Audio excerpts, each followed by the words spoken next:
Hello friends, आप सभी लोग का स्वागत है आपके एम्बिशन करियर एकेडमी में। आज हम लेकर आए हैं सामान्य विज्ञान के लुसेंट से, जो कि आज हम जीव विज्ञान से जो कि पादप जगत चैप्टर का जो कि हम क्वेश्चन आंसर करेंगे, जो कि आरआरबी रेलवे ग्रुप ए के लिए अति महत्वपूर्ण साबित है।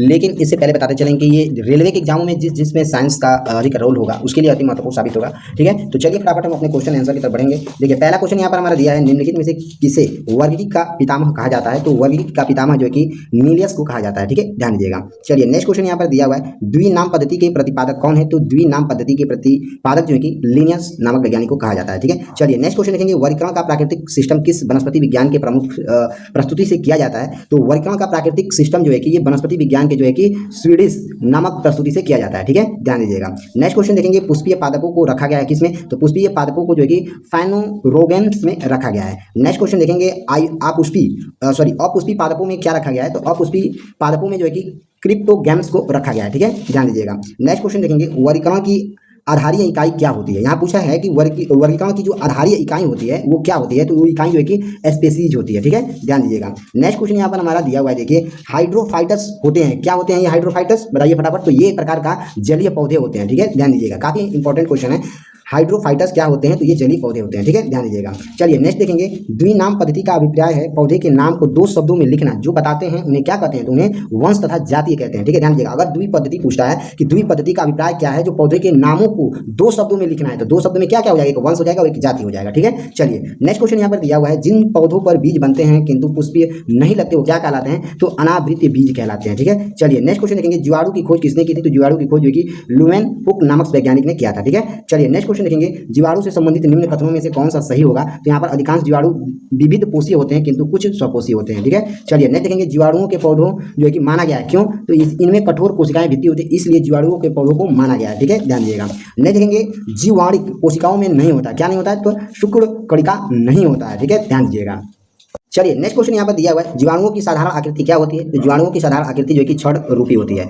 नेक्स्ट क्वेश्चन यहाँ पर दिया है, जो जीवाणु आकार में सबसे छोटे होते हैं वो क्या कहलाते हैं? तो ये गुलाड़ू कहलाते हैं। ठीक है, चलिए नेक्स्ट क्वेश्चन देखेंगे, एक गोल जीवाणु क्या कहलाता है? तो एक गोल जीवाणु जो है कि ये फोकस कहलाता है। ठीक है, ध्यान दीजिएगा। एक गोल जीवाणु जो होते हैं ये फोकस कहलाते हैं। चलिए नेक्स्ट क्वेश्चन देखेंगे, एक सर्पीय जीवाणु को क्या कहते हैं? तो एक सर्पीली जीवाणुओं को जो है कि हम स्पाइरिलियम कहते हैं। क्या कहते हैं? स्पाइरिलियम। ये देखिए एलपी में पूछा गया सवाल है, अभी इसी जो पिछला वाला जो मेंस हुआ था, प्री हुआ था, उसमें अभी पूछा हुआ है कि एक सर्पीली जीवाणु को क्या कहते हैं? तो इसे स्पाइरिलियम कहते हैं। ठीक है, चलिए नेक्स्ट क्वेश्चन देखेंगे, वास्तविक केंद्र किसमें अनुपस्थित होते हैं? तो वास्तविक केंद्र जो होते हैं ये जीवाणुओं में जो है कि अनुपस्थित होते हैं। ठीक है, चलिए नेक्स्ट क्वेश्चन यहाँ पर दिया हुआ है, निम्नलिखित में से कौन सर्वाधिक संख्या में पाए जाते हैं? तो जीवाणु जो है कि सर्वाधिक संख्या में पाए जाते हैं। ठीक है, कोई भी कोशिका होता है वहां पर जीवाणु जो है कि सर्वाधिक जनसंख्या में पाए जाते हैं। ठीक है, ध्यान दीजिएगा। चलिए नेक्स्ट क्वेश्चन दिया हुआ है, बैक्टीरिया में पाए जाने वाला प्रकाश संश्लेषित आवश्यक क्या कहलाता है? देखिए ये आरआरबी ग्रुप बी में पूछा गया सवाल है, अभी हम जो 5/12/2025 का शिफ्ट करवाए थे उसमें ये क्वेश्चन दिया हुआ था। तो इसमें जो है कि आंसर हो जाएगा वर्णकिल्वक जो है, ये जो है वर्णकिल्वक, ये प्रकाश संश्लेषित आवश्यक कहलाते हैं। ठीक है, ध्यान दीजिएगा। नेक्स्ट क्वेश्चन देखेंगे, पार्श्वर प्रसिद्धि क्या है? तो पार्श्वर प्रसिद्धि जो है कि रंगों के जन्म थ्योरी के लिए कहा जाता है। ठीक है, ध्यान दीजिएगा। नेक्स्ट क्वेश्चन देखेंगे, निम्न में से सबसे छोटी जीव क्या है? तो सबसे छोटी जीव जो है कि माइकोप्लाज्मा होता है। ठीक है, ये जो है कि 6/12/2025 में जो ग्रुप डी का पिछला वर्ष पेपर हुआ था उसमें ये क्वेश्चन दिया हुआ था, जो कि अभी हम प्रीवियस ईयर में परसों कराए थे। चलिए नेक्स्ट क्वेश्चन देखेंगे, जो जीवाणु सीधी ही वायुमंडलीय नाइट्रोजन को नाइट्रोजन के यौगिक में बदल देते हैं वे क्या कहलाते हैं? तो ये नाइट्रोजन स्थिरीकरण जीवाणु कहलाते हैं। ठीक है, ध्यान दीजिएगा। देखिए ये बिहार एसआई का पूछा गया सवाल है। ठीक है, ध्यान दीजिएगा। चलिए नेक्स्ट क्वेश्चन देखेंगे, मूल ग्रंथियों में पाई जाती है। मूल ग्रंथि में क्या पाई जाती है? तो कुछ लेम्यूमिन्स पादपों तथा कुछ अन्य पौधों में क्या पाई जाती है? मूल ग्रंथियां पाई जाती हैं। ठीक है, यानी कहने का मतलब है कि सभी पौधों में नहीं पाई जाती है मूल ग्रंथियां। ठीक है, कुछ ऐसे जो लिग्यूमिन्स पादप होते हैं, जो कुछ ऐसे ही पौधे होते हैं कि उसमें ही बस क्या होते हैं? मूल ग्रंथियां पाई जाती हैं। ठीक है, ध्यान दीजिएगा। नेक्स्ट क्वेश्चन देखेंगे, अधिक नमक वाले आचार में जीवाणु जीवित नहीं रह पाते, क्यों? तो आंसर हो जाएगा हमारा इसमें, ये जीव द्रव कुंचलित हो जाते हैं और इस तरह से वो मर जाते हैं। ठीक है, एक सेकंड। चलिए नेक्स्ट क्वेश्चन देखेंगे, दिया हुआ है, मानव की आंत में पाए जाने वाले जीवाणु कौन सा होता है? तो मानव के आंत में जो पाए जाने वाले जीवाणु होते हैं ये एस्चेरिचिया कोलाई होते हैं। ठीक है, ध्यान दीजिएगा। अगर ये मर जाते हैं तो क्या होता है? इसे कोलास्टिक नामक बीमारियां होती हैं। ठीक है, ध्यान दीजिएगा। चलिए इसके बारे में हम बेसिक से क्लास कर रहे हैं, तो उसमें थोड़ा सा हम कुछ हफ्तों से क्लास नहीं ले पा रहे हैं, तो इसके जानकारी अगर चाहिए, अगर जिन लोगों को भी जीव विज्ञान से संबंधित अगर डीप में पढ़ना है तो आप हमारा एक प्लेलिस्ट बना हुआ है, वहां पर आप जा सकते हैं और वहां से चेक कर सकते हैं। ठीक है, चलिए नेक्स्ट क्वेश्चन यहाँ पर हमारा क्वेश्चन दिया हुआ है, तपेदिक उत्पन्न करने वाला जीवाणु कौन सा होता है? तो तपेदिक उत्पन्न करने वाला जीवाणु जो है कि माइकोबैक्टीरियम होता है। ठीक है, ध्यान दीजिएगा। नेक्स्ट देखेंगे, भोजन की विषाक्तता उत्पन्न होती है किसमें? तो क्लोस्ट्रीडियम बैटुलिनम द्वारा होता है। ठीक है, ध्यान दीजिएगा। नेक्स्ट क्वेश्चन देखेंगे, एंटीबायोटिक्स अधिकांशतः प्राप्त होते हैं किसमें? तो जीवाणुओं से प्राप्त होते हैं। नेक्स्ट क्वेश्चन देखेंगे, यदि एक जीवाणु कोशिका प्रति 20 मिनटों में विभाजित होती है तो 2 घंटों में कितने जीवाणु बनेंगे? तो आंसर हो जाएगा हमारा 64 जीवाणु बनेंगे। ठीक है, चलिए नेक्स्ट क्वेश्चन देखेंगे, नाइट्रोजन यौगिकरण में निम्नलिखित में से कौन सी फसल जो है कि सहायक होती हैं। तो नाइट्रोजन यौगिकरण में निम्नलिखित में से यहाँ पर देखिए चावल, गेहूं, फली, मकई दिया हुआ है। तो सबसे ज़्यादा यहाँ पूछ लिया है कि नाइट्रोजन, देखिए यहाँ पर क्या पूछा है, नाइट्रोजन यौगिकरण पूछा है। तो नाइट्रोजन यौगिकरण जो है कि फसल जो है कि फली में पाया जाता है, यानी कि जो फलीदार पौधे होते हैं, जैसे सरसों हुआ, अरहर हुआ, ठीक है, दलिया वाले फसल होते हैं, उसमें क्या होते हैं, सबसे ज़्यादा नाइट्रोजन होते हैं, ठीक है, ध्यान दीजिएगा। नेक्स्ट क्वेश्चन देखेंगे, नाइट्रोजन स्थिरीकरण में लेग हीमोग्लोबिन का क्या कार्य होता है। तो ऑक्सीजन का अवशोषण करता है ये, ठीक है, ध्यान दीजिएगा। चलिए नेक्स्ट क्वेश्चन यहाँ पर देखेंगे, निम्नलिखित में से कौन सा रोग बैक्टीरिया से होता है। तो बैक्टीरिया से होने वाला रोग बताइए फटाफट, तपेदी हो जाएगा, ठीक है, ध्यान दीजिएगा। चलिए नेक्स्ट क्वेश्चन की तरफ बढ़ेंगे, मृदा की धान में पैदावार बढ़ाने वाली मुक्त जीव जीवाणु कौन सा है। देखिए अभी धान का रोपाई हो रहा है, काफी इंपॉर्टेंट क्वेश्चन है, तो ये इसका आंसर आपको कमेंट बॉक्स में बताना है कि मृदा की धान में पैदावार बढ़ाने वाले मुक्त जीव जीवाणु कौन से होते हैं। वैसे तो आंसर दिया ही है, आपको दिख ही रहा होगा, लेकिन फिर भी आप लोग को कमेंट करना है, ठीक है। चलिए नेक्स्ट क्वेश्चन की तरफ बढ़ेंगे। नेक्स्ट क्वेश्चन हमारा दिया है, प्रतिशत खाद्य प्रशिक्षण में मदद कौन करता है। तो जैव रासायनिक अभिक्रिया की दर को कम कर ये किया जाता है, ठीक है। नेक्स्ट क्वेश्चन यहाँ पर दिया हुआ है, दही जमाने में निम्नलिखित में से किस सूक्ष्मजीवी का उपयोग किया जाता है। तो हालांकि ये बचपन से पढ़ते आ रहे हैं। चलिए नेक्स्ट क्वेश्चन देखेंगे, दिया हुआ है, निम्नलिखित में से किसके द्वारा दूध खट्टा होता है। तो ये भी क्वेश्चन आप बचपन से ही पढ़ते आ रहे हैं, तो इसको आप देख लीजिएगा। चलिए नेक्स्ट क्वेश्चन देखेंगे, दूध के दही के रूप में जमने का कारण क्या होता है। सेम क्वेश्चन है, तो आप खुद पढ़ लीजिएगा। चलिए नेक्स्ट क्वेश्चन देखेंगे, निम्नलिखित में से कौन से सहजीवी नाइट्रोजन यौगिकरण जीवाणु हैं।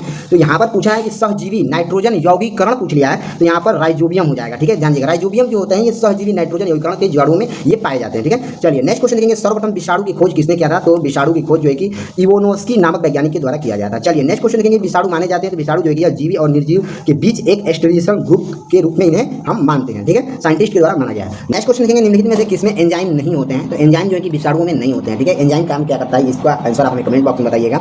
चलिए नेक्स्ट क्वेश्चन देखेंगे, टीएमवी शब्द किससे संबंधित है। तो टीएमवी शब्द जो है ये विषाणुओं से संबंधित है। नेक्स्ट क्वेश्चन देखेंगे, हाइड्रोफोबिया रोग उत्पन्न होता है किसमें। तो हाइड्रोफोबिया रोग जो है कि विषाणुओं से उत्पन्न होता है, ठीक है। नेक्स्ट देखिए, ये क्वेश्चन जो है कि ग्रुप डी में पूछा गया सवाल है, ठीक है। हाइड्रोफोबिया रोग उत्पन्न होता है किससे, तो विषाणुओं से होता है, ठीक है, ध्यान दीजिएगा। नेक्स्ट क्वेश्चन देखेंगे, कुत्ते के काटने से जिस विषाणु के द्वारा घात रोग उत्पन्न होता है वो क्या कहलाता है। तो ये हाइड्रोफोबिया कहलाता है, ठीक है, ध्यान दीजिएगा। नेक्स्ट क्वेश्चन देखेंगे, चेचक के लिए टीके का विकास किया गया था।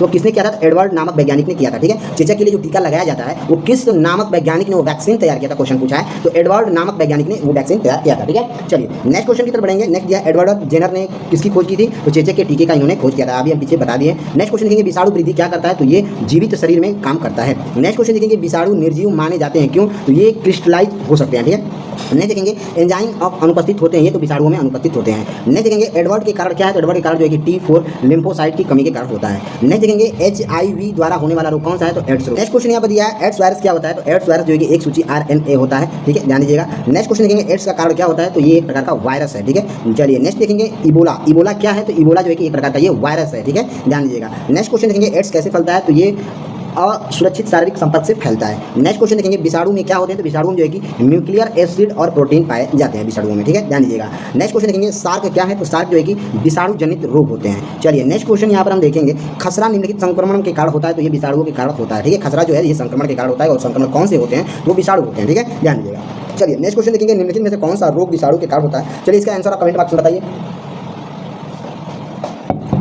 चलिए क्वेश्चन यहाँ पर क्या दिया है कि पूछा है कि निम्नलिखित में से कौन सा रोग विषाणु के कारण होते हैं। तो चेचक जो है ये विषाणु के कारण होते हैं, ठीक है।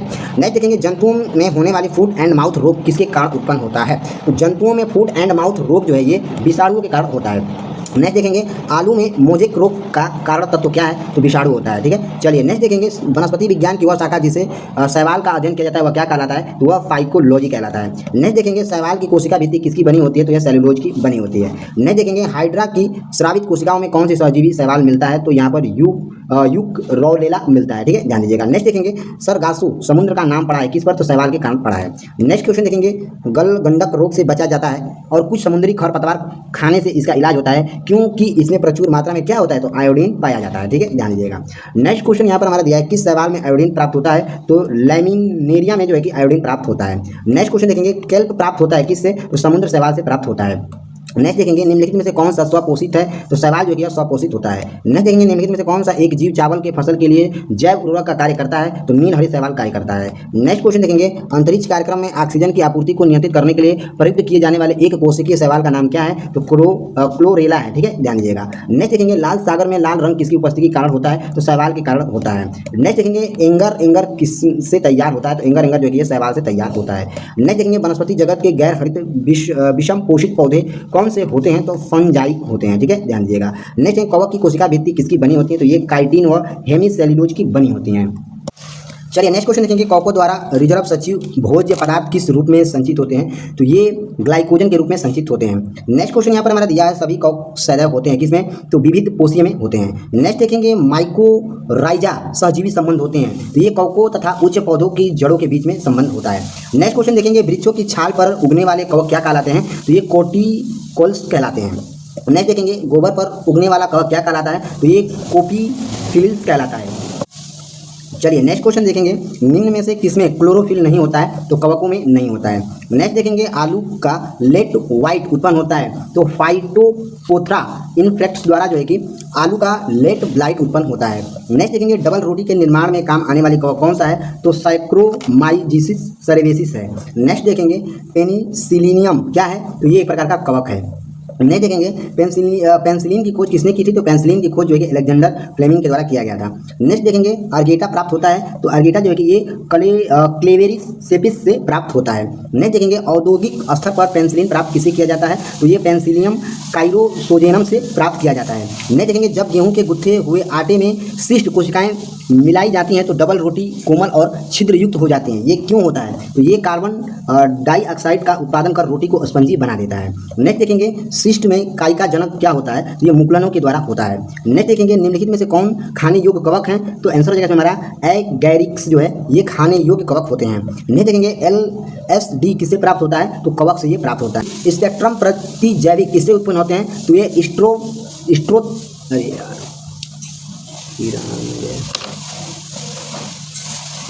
चलिए नेक्स्ट देखेंगे, विस्तृत स्पेक्ट्रम प्रतिजैविक किससे उत्पन्न होते हैं? तो ये स्ट्रेप्टोमाइसिस से प्राप्त होते हैं। नेक्स्ट देखेंगे, स्ट्रेप्टोमाइसिन को किसने पृथक किया था? तो वाक्समैन ने पृथक किया था। नेक्स्ट देखेंगे, टीका रोग किससे होता है? तो टीका रोग मूंगफली से होता है। नेक्स्ट देखेंगे, गन्ने में लाल सड़न रोग उत्पन्न होता है, तो ये कवकों द्वारा उत्पन्न होता है। नेक्स्ट देखेंगे, सामान्य खाद्य छत्रक क्या होता है? तो ये कस कर ठसा भरे कवक जाल होते हैं। नेक्स्ट देखेंगे, मशरूम क्या है? तो मशरूम जो है कि एक कवक है। नेक्स्ट देखेंगे, प्रथम व्युत्पत्ति प्रतिजैविक कौन था? तो आंसर जगह हमारा पेंसिलिन होता है। नेक्स्ट देखेंगे, बीजों की प्राप्ति किससे उत्पन्न होता है? तो टेरिडियोफाइटस में होता है। नेक्स्ट देखेंगे, जलीय फर्न जिसे जैव उर्वरक के रूप में प्रयोग किया जाता है वह क्या है? तो एल्जोला है, ठीक है, ध्यान दीजिएगा। नेक्स्ट देखेंगे, पुनर्जीव का गुण होने के कारण निम्नलिखित में से किसे मेजों पर सजावट के लिए रखते हैं? तो सिलेजेलिनेला को रखते हैं। नेक्स्ट देखेंगे, निम्नलिखित में से किसके बीजाणु दवा के रूप में प्रयोग किया जाते हैं? तो लाइकोपोडियम को प्रयोग किया जाता है। नेक्स्ट देखेंगे, निम्नलिखित में से किसमें जैव उर्वरक के रूप में प्रयोग किया जाता है? तो एजोला को प्रयोग किया जाता है। नेक्स्ट देखेंगे, सबसे अधिक क्रोमोसोम किसमें पाए जाते हैं? तो टेरिडोफाइटस में पाए जाते हैं, ठीक है, क्रोमोसोम अधिक। नेक्स्ट देखेंगे, किस वर्ग के पौधों में बीज बनते हैं परंतु बीज नग्न रूप में पौधे पर लगे होते हैं? तो आंसर हो जाएगा इसमें हमारा जिम्नोस्पर्म में पाए जाते हैं। नेक्स्ट क्वेश्चन देखेंगे, संसार का सबसे लंबे पौधे संबंधित कौन है? तो जिम्नोस्पर्म से है। नेक्स्ट क्वेश्चन देखेंगे, जिम्नोस्पर्म का मेवा किसे कहा जाता है? तो चिलगोजा को कहा जाता है, ठीक है, चिलगोजा को जो है कि जिम्नोस्पर्म का मेवा कहा जाता है। नेक्स्ट देखेंगे, कोलेरेराइट जड़ें पाई जाती हैं किसमें? तो साइकस में पाई जाती हैं। नेक्स्ट देखेंगे, सबसे बड़ा बीजांड किसे कहा जाता है? तो साइकस को कहा जाता है। नेक्स्ट देखेंगे, चिलगोजा किससे प्राप्त होता है? चिलगोजा जो है कि पाइनस से प्राप्त होता है। नेक्स्ट देखेंगे, साबुनदाना किससे बनाया जाता है? तो साबुनदाना जो है कि साइकस से बनाया जाता है। नेक्स्ट देखेंगे, दमा एवं खांसी के रोग में काम आने वाली औषधि इन्फ्रेडिन किससे प्राप्त की जाती है? तो ये इन्फ्रेडा से प्राप्त की जाती है। नेक्स्ट कौन एक जीवित जीवाश्म कहलाता है? तो जिनकोंगो को कहते हैं। नेक्स्ट क्वेश्चन देखेंगे, विषाणु क्या है? तो विषाणु जो है कि अकोशकीय है। नेक्स्ट क्वेश्चन देखेंगे, तेल प्रदूषण के नियंत्रण में प्रयुक्त होने वाला सुपर बग क्या है? तो ये जीवाणु विकृति है। नेक्स्ट देखेंगे, निम्नलिखित में से कौन प्रदूषण संकेत पौधा है? तो लाइकेन है। नेक्स्ट क्वेश्चन देखेंगे, निम्नलिखित में से किसे जैव खाद के रूप में प्रयोग किया जाता है? तो एंजोला को कहा जाता है। नेक्स्ट देखेंगे, निम्नलिखित में से कौन सा एक कवक एवं उच्च पादप की जड़ों के बीच प्रयोग कार्यक्रम संबंध को दर्शाता है? तो आंसर जगह हमारा माइकोलाइजा जो है कि दर्शाता है, ठीक है। नेक्स्ट क्वेश्चन देखेंगे, अल्फा बीज किसे बनते हैं? तो ये कवक से बनते हैं। नेक्स्ट देखेंगे, लाइकेन जो एक नग्न चट्टान पर भी परिस्थितिक अनुक्रम में प्रारंभ करने के समकक्ष वास्तव में किसमें सहजीवी सहचर्या है? तो शैवाल और कवक में होते हैं। नेक्स्ट क्वेश्चन देखेंगे, निम्नलिखित में से क्या SO2 प्रदूषण का सर्वोच्चम सूचक है? तो लाइकेन है। चलिए नेक्स्ट क्वेश्चन देखेंगे, लिटमस किससे निकाला जाता है? तो लिटमस जो कि लाइकेन से निकलता है। नेक्स्ट देखेंगे, लाइकेन में कवक और शैवाल के मध्य सहजीवी संबंध क्या कहलाते हैं? तो हेलोटिज्म कहलाता है। नेक्स्ट देखेंगे, पेड़ों की छाल पर उगने वाला लाइकेन को क्या कहते हैं? तो इसे कार्टिकोल्स कहते हैं। चलिए नेक्स्ट देखेंगे, चट्टाने स्तरों पर लाइकेन विकास को क्या कहते हैं? तो इसे सैक्सीकोल्स कहते हैं। नेक्स्ट देखेंगे, डबल रोटी के निर्माण में किस कवक का प्रयोग किया जाता है? हम आगे पढ़ चुके हैं। देखिए नेक्स्ट क्वेश्चन दिया है, जापान के लोग किस लाइकेन को सब्जी के रूप में खाते हैं? तो इंडोका पर्म को खाते हैं।